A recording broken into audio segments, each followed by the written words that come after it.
देश में 16 जनवरी से शुरू होगा कोरोना टीकाकरण का अभियान। देश में 16 जनवरी से वैक्सीन लगानी शुरू हो जाएगी।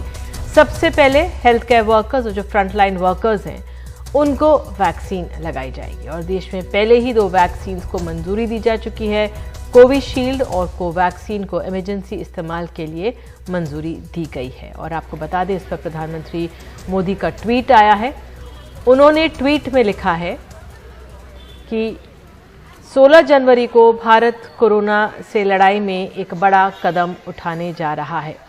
प्रधानमंत्री के इस ट्वीट में लिखा गया है कि 16 जनवरी से पूरे देश में कोरोना के टीकाकरण की शुरुआत हो रही है। टीकाकरण में प्राथमिकता हमारे बहादुर doctors, health care workers, frontline workers और सफाई कर्मचारी हैं।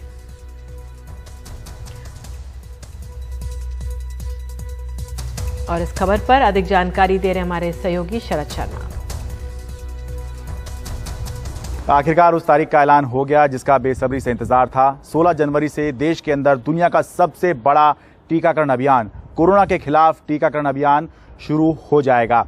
प्रधानमंत्री नरेंद्र मोदी ने शनिवार को एक उच्च स्तरीय बैठक की। इसके अंदर कैबिनेट सेक्रेटरी, प्रधानमंत्री के प्रिंसिपल सेक्रेटरी, हेल्थ सेक्रेटरी और अन्य आला अधिकारी मौजूद थे। और इसके अंदर वैक्सीनेशन को लेकर क्या राज्यों की केंद्र सरकार के साथ में तैयारियां चल रही हैं, इस पर चर्चा की गई।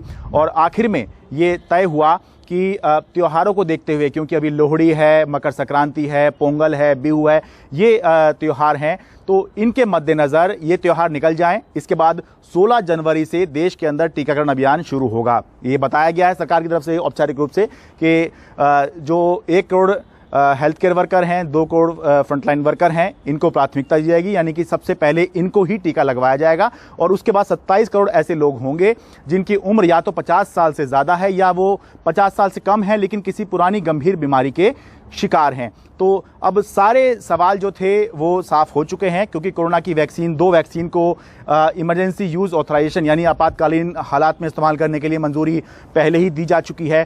तो अब तारीख का ही इंतजार था कि कब से ये टीकाकरण अभियान शुरू होगा, वो भी हो गया है। ड्राई रन करके कई बार देखा जा चुका है। कम से कम 3 बार ये ड्राई रन हुआ है, 1 बार 4 स्टेट के अंदर और 2 बार जो है पूरे देश के अंदर ये ड्राई रन भी किया गया है, अभ्यास किया गया है।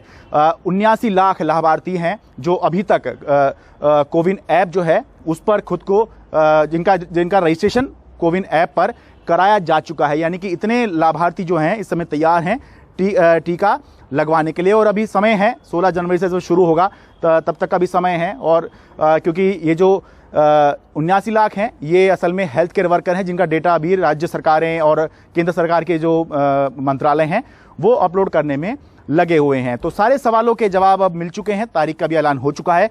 अब बस एक सवाल रह गया है, वो ये है कि दुनिया का जो सबसे बड़ा टीकाकरण अभियान है इसका खर्चा कौन उठाएगा? क्या केंद्र सरकार उठाएगी, क्या राज्य सरकारें उठाएंगी, या दोनों में कोई आपस में सहमति बनेगी, या फिर ये कहा जाएगा कि फ्रंटलाइन वर्कर और हेल्थ केयर वर्कर इनका खर्चा सरकारें उठा रही हैं या फिर केंद्र सरकार उठा रही है, और जो बाकी 27 साल जो 50 साल से ऊपर के और गंभीर बीमारी वाले लोग हैं, 27 करोड़ ऐसे लोग हैं, वो उनको अपना खर्चा खुद उठाने को कहा जाएगा। तो ये अभी साफ नहीं है। लेकिन इस बीच में अभी सोमवार को प्रधानमंत्री नरेंद्र मोदी के राज्य के मुख्यमंत्रियों के साथ बैठक होने वाली है, उसमें चर्चा हो सकती है। लेकिन इस बैठक से ठीक पहले दिल्ली के मुख्यमंत्री अरविंद केजरीवाल ने मांग की है कि केंद्र सरकार पूरे देशवासियों को ये टीका मुफ्त लगवाए।